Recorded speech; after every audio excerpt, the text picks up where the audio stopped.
È una persona di poche parole, questo rende tutto più difficile. Ecco, lei però chiederà una perizia. Adesso sto valutando. Avvocato, oggi come l'ha trovato? Turbato.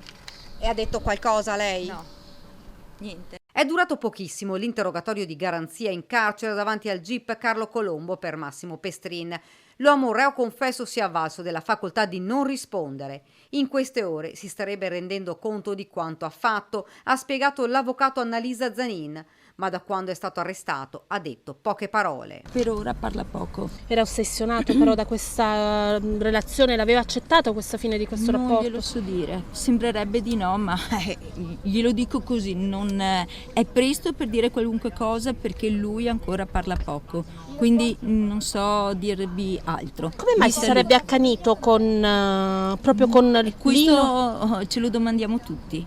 Io personalmente per prima, visto che lo devo difendere. Lino e Rosanna avevano rapporti con la ex moglie? Non glielo so dire. Chiuso in un silenzio, tante le domande a cui solo Massimo Pestrin potrà dare una risposta. Una persona lucida e distaccata, ha spiegato ieri il procuratore Marco Martani. Il 51enne ha ucciso a sangue freddo il fratello Lino e la cognata Rosanna con la pistola regolarmente denunciata, la stessa arma utilizzata nella sua attività di guardia giurata.